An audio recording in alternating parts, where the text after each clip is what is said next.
Hello दोस्तों, आप सभी को अपने चैनल पर फिर से स्वागत करता हूं। मैं अजय कुमार। आज मैं लेकर आया हूं क्लास 10 का साइंस फिजिक्स का कुछ महत्वपूर्ण ऑब्जेक्टिव क्वेश्चन जो बार बार बिहार बोर्ड में पूछा जाता है। तो चलिए उस क्वेश्चन की तरफ तो हम लोग चलते हैं। क्वेश्चन की तरफ, प्रकाश के अपवर्तन के कितने नियम होते हैं? क्वेश्चन कह रहा है कि प्रकाश के अपवर्तन के कितने नियम होते हैं। तो ऑप्शन नंबर ए में दिया है कि 1 होता है, option number B 2, option number C 3, option number D 4। तो इसका राइट आंसर होगा ऑप्शन नंबर बी। कितना होता है? 2 होता है। कितना होता है? 2 होता है। ऑप्शन नंबर इसका बी। हम ये बता देते हैं कि ये प्रकाश का अपवर्तन नियम कौन कौन होते हैं। एक होता है आपतित किरण और एक होता है परावर्तित किरण। इसके फिगर के द्वारा हम बता देते हैं कि ये जैसे कि मानते हैं कि ये क्या है, समतल दर्पण है। क्या है? ये समतल दर्पण है। इस समतल दर्पण एक प्रकाश क्या कर रहा है, आ रहा है, और एक प्रकाश इधर से लौटकर जा रहा है। यही प्रकाश का अपवर्तन का नियम कहता है कि ये दो होता है। एक होता है आपतित किरण, आने वाले को आपतित किरण कहते हैं, और जाने वाले को परावर्तित किरण कहते हैं। और एक इसमें बता देते हैं कि ये जो आपतित किरण होता है और परावर्तित किरण होता है, ये क्या होता है, एक दोनों आपस में क्या होता है, बराबर इक्वल होते हैं। ठीक है। और ये एक समतल एक ही बिंदु पर, एक इसको हम कहते हैं आपतन बिंदु बोला जाता है। इस चीज़ को जहाँ पर आपतित किरण और परावर्तित किरण एक बिंदु पर मिलती है उसको हम क्या कहते हैं, आपतन बिंदु बोला जाता है। आपतन बिंदु। ठीक है। तो हम चलते हैं, आप समझ गए होंगे। इसका ऑप्शन नंबर बी होगा। ठीक है। अब हम लोग चलते हैं। प्रकाश के किरणों के समूह को कहते हैं। क्वेश्चन कह रहा है कि प्रकाश के किरणों के समूह को क्या कहते हैं। ठीक है। तो ए नंबर में कह रहा है कि प्रकाश स्रोत, बी नंबर ऑप्शन कह रहा है किरण पुंज, सी नंबर कह रहा है प्रकीर्णन, और डी नंबर कह रहा है प्रदीप्त। तो इसका ऑप्शन नंबर बी सही होगा। क्या होगा? बी नंबर सही होगा। ठीक है। जिसका किरण पुंज। कैसे बी नंबर सही होगा? तो हम बता देते हैं कि ये किरणों का समूह जो होती है उसको हम क्या कहते हैं, किरणों का समूह, उसी को हम कहते हैं किरण पुंज। क्या कहते हैं? किरण पुंज कहा जाता है इसको। ठीक है। कैसे कहा जाता है कि जैसे कि एक बिंदु पर कोई प्रकाश आ रहा है, चाहे एक बिंदु से कोई प्रकाश निकल रहा है। ठीक है। अब कुछ ऐसी प्रकाशें होती है जो समांतर होती है, ऐसे सीधे की तरह सीधे में गमन करती है, सीधे रेखा में गमन करती है। ये भी आप ये भी भली बात जानते होंगे, जो भी किरण होती है वो सीधे रेखा में गमन करती है। तो कुछ प्रकाश निकलता है, कुछ प्रकाश एक बिंदु पर मिलता भी है, और कुछ प्रकाश सीधे निकल जाता है। यही समूह जो यही सामूहिक रूप से अब क्या कहते हैं, किरण पुंज कहेंगे। क्या बोलेंगे इसको? किरण पुंज कहेंगे। ठीक है। अब देखते हैं थोड़ा ए नंबर ऑप्शन हम समझा देते हैं कि ये नंबर प्रकाश स्रोत क्या होती है। तो प्रकाश स्रोत यही होता है कि जिस वस्तु से प्रकाश क्या हो, निकलता हो, जिस वस्तु से प्रकाश निकलता हो, मतलब निकलता है। क्या करता है? निकलता है। ठीक है। प्रकाश क्या कर रहा है? निकलता है। उसे हम क्या कहते हैं? प्रकाश स्रोत कहते हैं। जैसे कि एग्जाम्पल हम ले सकते हैं कि जैसे कि बल्ब। क्या? बल्ब क्या है? एक प्रकाश स्रोत है बल्ब। कौन सा बल्ब? तो विद्युत बल्ब। ठीक है। बल्ब क्या है? एक प्रकाश स्रोत है। जैसे कि और एक ले लेते हैं ट्यूबलाइट। ये वगैरह वगैरह ऐसी चीज़ें होती है जिससे प्रकाश क्या हो, निकलता, उसे हम क्या कहते हैं? भली बात समझिए कि प्रकाश जो निकलता है उसे प्रकाश स्रोत कहते हैं। अब हम समझते हैं, डी नंबर ऑप्शन थोड़ा देख लेते हैं कि प्रदीप्त क्या होती है। प्रदीप्त उसे कहते हैं कि जो खुद प्रकाश क्या करे, उत्सर्जित करे। उत्सर्जित मतलब होता है बिखरना, मतलब देना। ठीक है। तो जो भी वस्तु खुद प्रकाश देता है उसे हम प्रदीप्त वस्तु कहते हैं। जैसे कि हम सूर्य लिख सकते हैं। ये जैसे सूर्य क्या है? खुद देता है। ठीक ना। जलता हुआ मोमबत्ती, जलता हुआ ललटेन और जुगनू, ये सब क्या है? प्रदीप्त वस्तु में आती है। अगर मान लेते हैं कि यहाँ पर अगर हम कहें कि चांद क्या है, तो चांद देखिए, चांद जो है ना, ये प्रदीप्त वस्तु नहीं है। क्योंकि हम बता देते हैं कि जब सूर्य के प्रकाश पड़ता है तब क्या ये अपना प्रकाश दिखता है। ठीक ना। तभी ये दिखाई देता है। ठीक ना। ये प्रदीप्त वस्तुएं नहीं है। जो खुद प्रकाशित करे, जिसका खुद का प्रकाश हो, उसी को हम प्रदीप्त वस्तु कह सकते हैं। चलिए आप लाइक और शेयर सब्सक्राइब जरूर कीजिएगा। चलिए आगे चलते हैं। 3 नंबर क्वेश्चन कह रहा है कि लेंस की क्षमता का एसआई मात्रक, लेंस की क्षमता का एसआई मात्रक। ऑप्शन नंबर में कह रहा है कि ए नंबर में कह रहा है कि डायऑप्टर, बी नंबर में कह रहा था एंगस्ट्रॉम, और सी नंबर कह रहा है न्यूटन, और डी नंबर कह रहा है वाट। तो इसका राइट आंसर होगा डायऑप्टर होगा। क्या होगा? डायऑप्टर। लेंस का क्षमता का एसआई मात्रक होता है डायऑप्टर। अब देखते हैं न्यूटन। देखिए न्यूटन क्या होता है, न्यूटन भी एक इसका एसआई मात्रक होता है। तो इसके न्यूटन का बल का एसआई मात्रक न्यूटन है। क्या? बल का एसआई मात्रक क्या होता है? न्यूटन होता है। और डी बोल देते हैं। डी भी एक शक्ति का एसआई मात्रक है। कौन? वाट। डी नंबर जो जी नंबर ऑप्शन जो वाट दिया है ये शक्ति का एसआई मात्रक होता है। किसका होता है? तो शक्ति का होगा। ये लिख देते हैं। शक्ति का एसआई मात्रक होता है कौन? वाट। ठीक है, शक्ति का एसआई मात्रक क्या होता है? वाट होता है। ठीक है, अब हम चलते हैं 4 नंबर प्रश्न पर। कह रहा है कि वक्रता त्रिज्या और फोकस दूरी में संबंध है। मतलब पूछ रहा है कि वक्रता त्रिज्या और फोकस दूरी में निम्नलिखित में से कौन सा संबंध है। तो ए नंबर ऑप्शन दिया रहा है कि एफ बराबर आर बटा 2, बी नंबर ऑप्शन है कि एफ बराबर आर, सी नंबर ऑप्शन है कि आर बराबर एफ बटा 2, और डी नंबर ऑप्शन है 2/r, मतलब सी लिखा गया है। ठीक है, डी है। डी क्या है? डी। इसको हम डी कर देते हैं। ठीक है, क्या है? तो इसका राइट आंसर हो जाएगा एफ बराबर आर बटा 2, ए नंबर ऑप्शन। क्या हो जाएगा? ए नंबर ऑप्शन हो जाएगा।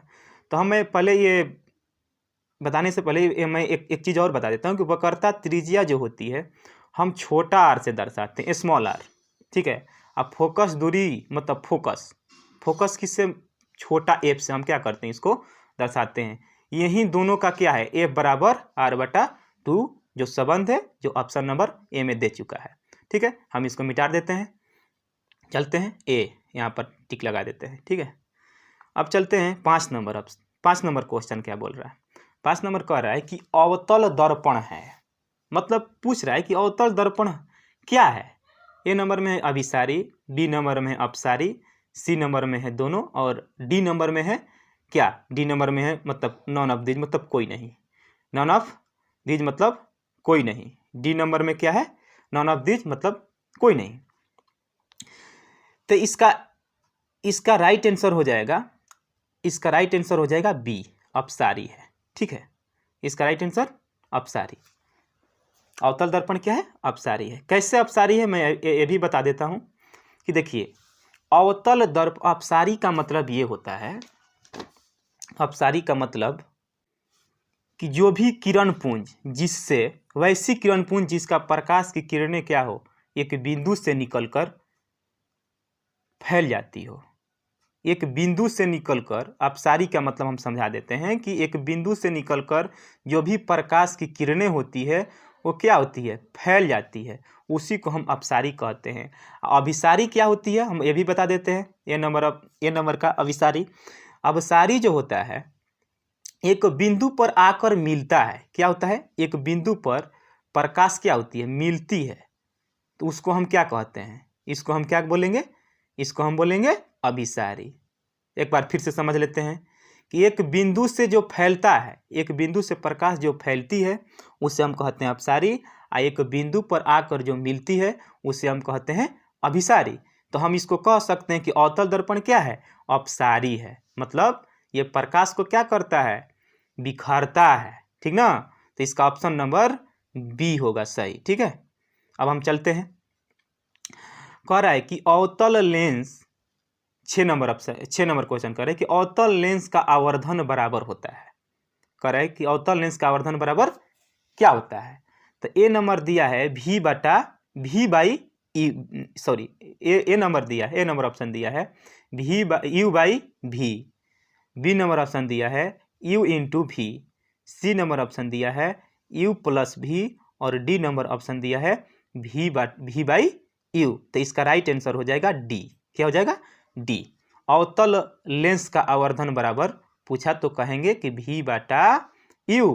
अगर उत्तल लेंस का आवर्धन बराबर भी पूछेगा तो हम यही जवाब देंगे, यही आंसर देंगे कि v/u होता है। ठीक है, v/u यू होता है। अगर मान लेते हैं, अगर यहाँ पर क्वेश्चन कह दिया कि उत्तल दर्पण का आवर्धन बराबर क्या होता है, तो उत्तल दर्पण का आवर्धन बराबर होता है -v/u। ठीक है। अगर यहाँ पर फिर एक क्वेश्चन यहाँ पर डाल दिया कि अवतल दर्पण की आवर्धन बराबर क्या होता है, तो हम यहाँ पर माइनस को क्या कर देंगे, हटा देंगे, तो हम कहेंगे कि v/u होता है। चलिए, आप भली बात समझ गए होंगे। आगे चलते हैं, और लाइक और सब्सक्राइब और शेयर जरूर कीजिए और देखते जाइए। चलते हैं अब 7 नंबर क्वेश्चन की तरफ चलते हैं। 7 नंबर क्वेश्चन कह रहा है कि समतल दर्पण द्वारा बना प्रतिबिंब हमेशा होता है। समतल दर्पण द्वारा बना प्रतिबिंब हमेशा होता है। ए नंबर ऑप्शन है वास्तविक, बी नंबर होता है काल्पनिक, और सी नंबर में कभी वास्तविक कभी काल्पनिक, और डी नंबर है नन ऑफ दी। तो इसका राइट आंसर हो जाएगा क्या, इसका राइट आंसर हो जाएगा काल्पनिक। इसको हम काल्पनिक, या इसको हम कह सकते हैं आभासी। इसको प्लस में हम आभासी डाल सकते हैं। क्या, आभासी। ठीक है, आभासी इसको क्या कर सकते हैं, डाल सकते हैं। ठीक है, इसको आभासी हम कह सकते हैं।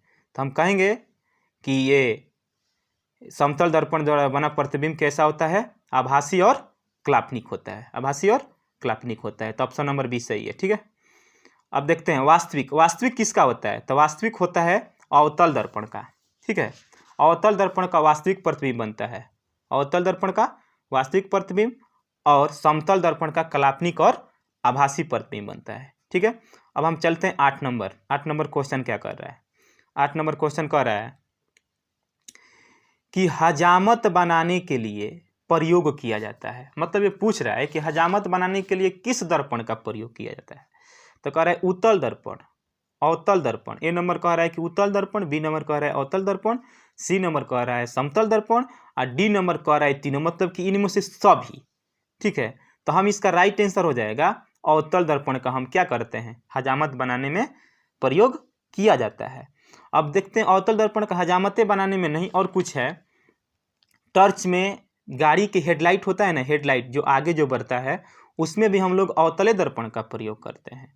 ठीक है, अब इसके बाद कुछ रोगी को जैसे कि नाक, कान, मुंह, दांत आदि को देखना होता है या जांच करना होता है, उसमें भी हम किस दर्पण का प्रयोग करते हैं, तो अवतले दर्पण का प्रयोग करते हैं। ठीक है, तो उसका ऑप्शन नंबर बी क्या है, सही है। अब देखते हैं उत्तल दर्पण का थोड़ा प्रयोग बता देते हैं कि ये उत्तल दर्पण, देखते हैं उत्तल दर्पण का प्रयोग बता देते हैं।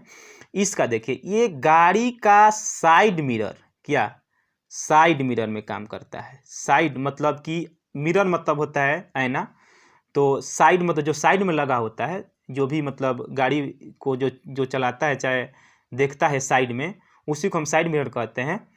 तो उसमें उत्तल दर्पण लगता है। कौन सा दर्पण लगता है, उत्तल दर्पण। फिर से समझा देते हैं, गाड़ी के साइड मिरर में उत्तल दर्पण का प्रयोग होता है, और गाड़ी के हेडलाइट में अवतल दर्पण का प्रयोग होता है, और हजामत बनाने में भी अवतल दर्पण का प्रयोग होता है, और जो भी नाक, कान, गला, मुंह देखने में, जांच करने में भी हम लोग को किस दर्पण का प्रयोग होता है, अवतल दर्पण का। चलिए, आप समझ गए होंगे। अब देखते हैं समतल दर्पण, थोड़ा बता देते हैं। सी नंबर जो ऑप्शन है, समतल दर्पण। समतल दर्पण देखिए, समतल दर्पण का उपयोग हम दुकान में करते हैं। किस में करते हैं, दुकानों में। जैसे कि दुकान के सजाने में, जो कपड़ा का दुकान हो, उसमें हम समतल दर्पण का प्रयोग करते हैं। ठीक है, चलते हैं, इसको हम मिटा देते हैं। ऑप्शन नंबर क्या है, बी इसमें सही होगा। कह रहा है 9 नंबर क्वेश्चन कह रहा है कि सरल सूक्ष्मदर्शी में उपयोग होता है। मतलब सरल सूक्ष्मदर्शी में किस चीज का उपयोग होता है। ए नंबर ऑप्शन है कि अवतल दर्पण, बी नंबर है कि अवतल लेंस, सी नंबर है उत्तल दर्पण, और डी नंबर है उत्तल लेंस। तो इसका राइट आंसर होगा उत्तल लेंस का प्रयोग किया जाता है। ठीक है, ऐसे भी हम जानते हैं कि सूक्ष्मदर्शी में लेंस का ही प्रयोग होता है, दर्पण का नहीं प्रयोग होता है। तो ये तो ऐसे ही गलत है, और ये भी गलती है। उत्तल दर्पण वाला दर्पण का प्रयोग करते ही नहीं है। तो इसका राइट आंसर क्या हो जाएगा, राइट आंसर हो जाएगा डी, मतलब उत्तल लेंस। अब हम चलते हैं 10 नंबर क्वेश्चन की तरफ चलते हैं। कह रहा है 10 नंबर क्वेश्चन कि निम्नलिखित में कौन सा पदार्थ लेंस बनाने में प्रयोग नहीं होता है। यहाँ पर नहीं पूछ रहा है, होता नहीं है, नहीं होता है। तो इसका राइट आंसर हो जाएगा दोस्तों इसका राइट आंसर हो जाएगा मिट्टी। मिट्टी का हम प्रयोग नहीं करते हैं। अब जितना भी जल और कांच और प्लास्टिक है इसका हम प्रयोग लेंस बनाने में किया जाता है। तो चलिए दोस्तों, लाइक और सब्सक्राइब और शेयर जरूर कीजिए। हम लोग मिलते हैं अगले वीडियो में। बहुत बहुत धन्यवाद आप लोग को वीडियो